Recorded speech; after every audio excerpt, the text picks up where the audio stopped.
Hello, it's day 51 of a screenwriter's journey, day 2 of crappy resolution that you can maybe read if you squint just right. That's what I'm doing for the next however long I commentate on this. So we're on page 40, and let me get caught up here. Washing your hands, the bigger, better things. So they are getting after Holly. They're trying to now. Oh, okay. So now trending on Twitter. I think I talked about that yesterday. So I don't know. You may be able to tell by now the way I sort of poo-poo some of my scenes or some of my dialogue. You can just probably guess that maybe this will not last for a lot more drafts. If you love it, again, or if you hate it, or if you've got a better idea, please comment and then share, like, and subscribe. And watch The Key on Amazon Prime. It's the last time I'll pitch it or promote it tonight. So Holly is telling them that if she doesn't get on that flight at the bottom of page 40, that someone else is going to take her place.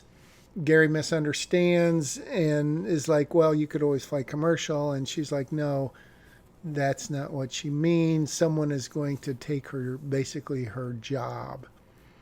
So that's kind of a change from, I think, earlier drafts where it was like such a plum or a pear or a peach of a new job. There were several people in line for it, and she got the job. And so literally, if she doesn't get on that plane and get to Miami, someone else is going to take her job. And I know I don't know if I've talked about this, but I kind of struggled. Well, I don't know if struggled's the right word. I went back and forth on how to set this up way back with Paul first talking to her. And then I kind of went through the how realistic is that phase. Would that really happen?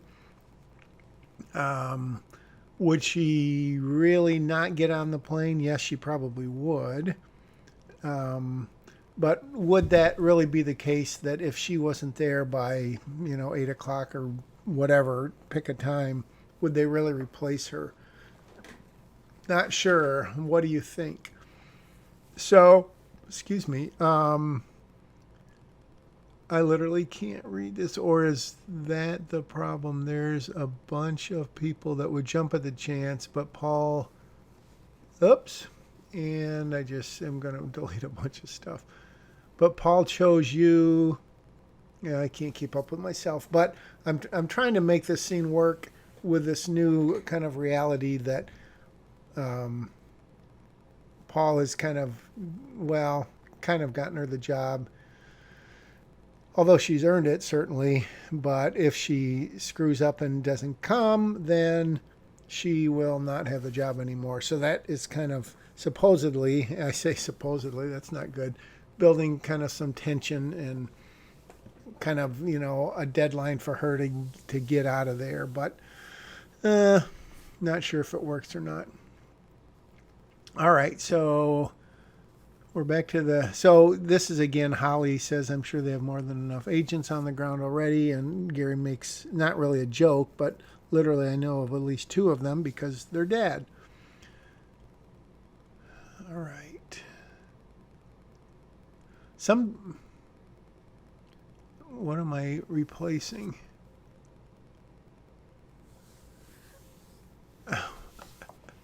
I'm finding and replacing something, but I can't tell what.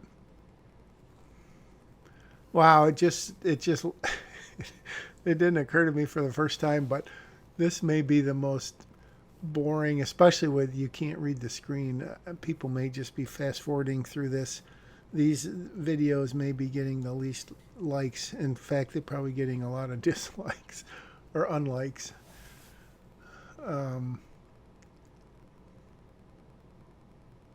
All right, now I'm jumping ahead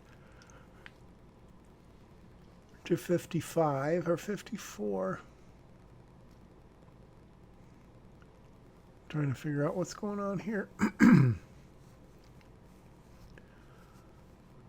Excuse me, did you say something? So she's talking to herself at this point. She's going to call Paul. Better call Saul.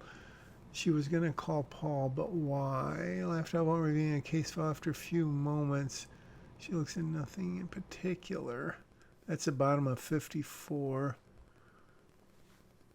She pulls out her phone. She's going to call Paul, but she decides not to. It really is a pity that I can't read this very well. I'm sure it is just unbearable for you, and I apologize again. How many times do I have to apologize? So, yeah, then, and again, I've mentioned this before, the two dead FBI agents, if in fact they are FBI agents, if in fact they are dead, or was it all a setup from the FBI? But then, really, the more I think about that and thought about it, how would that really work if they weren't really dead, and yet Salerno's people were the ones that came and got him? So at some point, I think I concluded that that wasn't really going to work. We'll get back to that when we can actually see the script.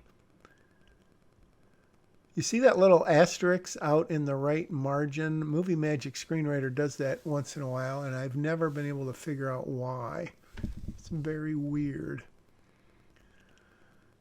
Speaking of movie magic,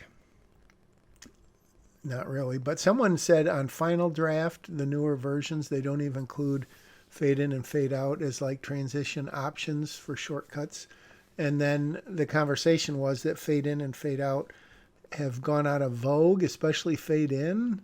Has that been your experience if you're an old timer or a new timer or a whatever? Because I think from a psychological standpoint, I always like fade in and fade out because it makes me feel like, here we go, we're going to start it. And then fade out, I have a sense of accomplishment.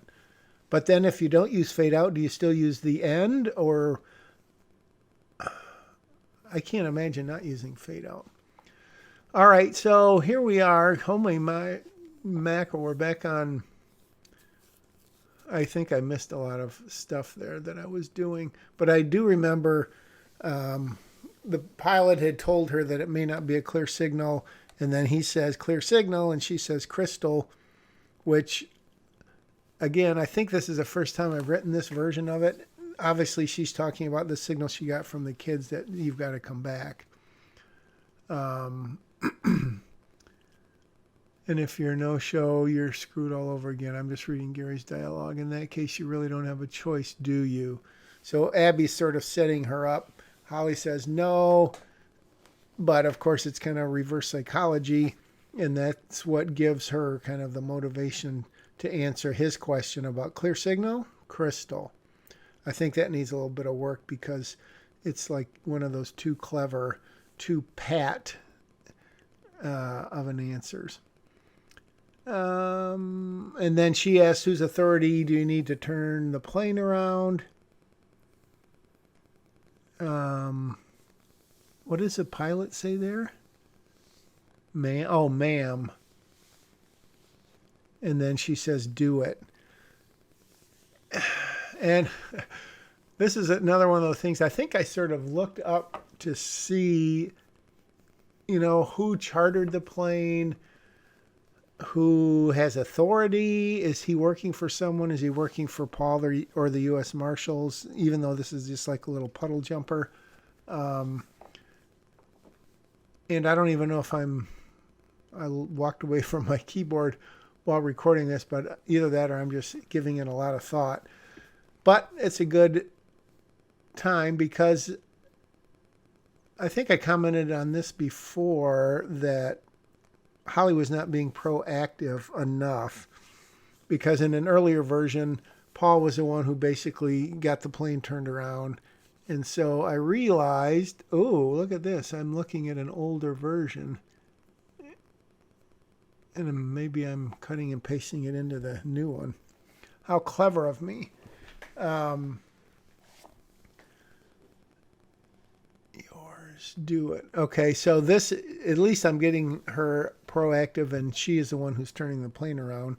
And as she said, do I need someone with authority? But maybe she wouldn't even ask that. Maybe she would just go, hey, turn it around. And he would, like, what? And I'm all the authority you need. But that sounds like a cliche line. Why would you want to do that?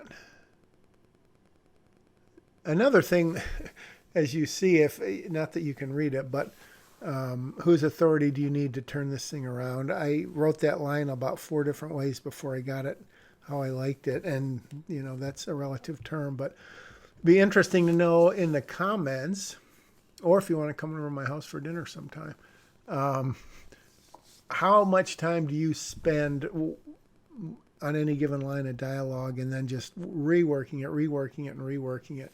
Not changing really the content, but just the way that the person is delivering it, or, the number of words, or how succinct, or are there any words that you don't like using, like when you say, I have been, or, well, not really. I'm just thinking of passive versus active. And again, that's something obviously you have total control of, and not so much in dialogue do I necessarily get rid of it, because sometimes you have to have is and are and, has been. But if you can, the beauty about English and probably other languages too, is that you can reverse and change the sentence structure and still say the same thing, but just in a more better way. And I know that's not grammatically correct. All right, I have been bouncing around on these pages for the entire time I've been writing today.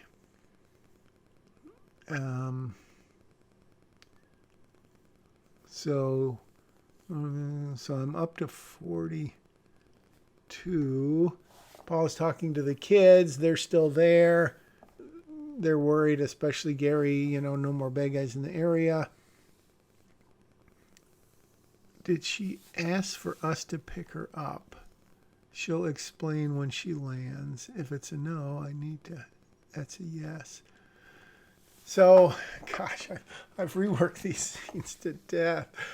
Oh, and of course you can't really read this, or maybe you can, but so I don't expect many comments about this. This, as I said, this whole several days, many more than that when I messed up my recording. I'm not going to blame you if you don't even watch them and just skip ahead, but maybe you're just so enthralled by the journey, the screenwriter's journey, that you just get up every morning and say, oh, I hope he's released the next one. That's what we call wildest dreams. What happened to her SUV? So this is another one of those things I'm trying to explain why she just didn't leave it at the airport and then come pick it up. And at first I was like, well, Paul has it. But no, Paul met her halfway there in a different car. So then it's like, oh, they assigned it to a different agent who maybe flew in on a plane. And then I'm like, how important is that to the story? Are people going to wonder and sit there and scratch their heads and say, I'm not going to really pay attention to this movie until I understand what happened to her SUV and why the kids have to go pick her up? And then, so Abby says, do you have an address? And not going to spend much time on this for reasons you'll understand later. So they get to the airport, and Abby is telling Gary, don't act like a jerk, because after all, it was, I mean, they talked to her, but she made the decision to turn around. So I think, I mean, that's proactive enough, right? Someone's got to give you information, unless you're going to sit there and read it off a computer and then make it. But don't know where that discussion was going. So they get to the airport.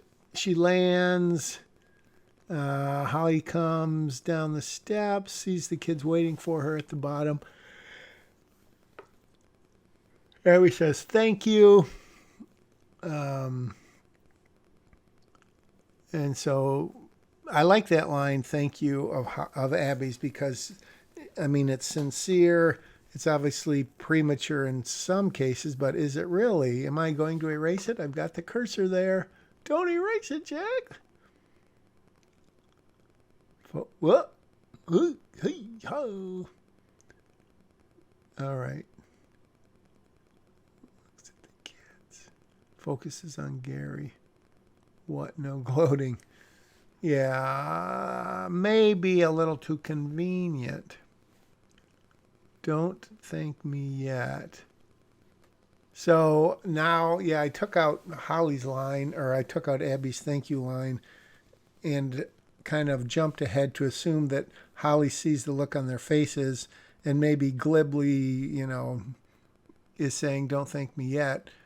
But I think it is more powerful if, I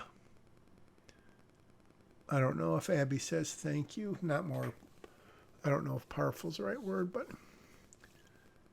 the little back and forth between Holly and Gary, is it going to pay off? Is it getting on people's nerves? And I don't know, it might be a load of questions. They always say, don't ask a question you don't know the answer to, but maybe that's only in court. Do you have any sense of liking anyone in this script? Do you like Holly? Do you like Gary? Do you like Lexi? Do you like Abby? Do you like Larry? Do you like Paul? Do you like Hogan? Do you like Rachel? Do you like Salerno? There's really not that many people in this script. There's the 4 kids, and there's Holly. That's 5. Rachel 6. Salerno 7, and Paul or Hogan is 8 and 9. So there's, I would say, obviously there's Holly, kind of the star, and then the 4 kids kind of sort of equal, maybe. I don't know. What do you think? Do you feel like Lexi and Gary's, well, no, it would be Lexi and Larry, or Abby and Gary? Who do you think has more screen time? Probably Gary and Abby.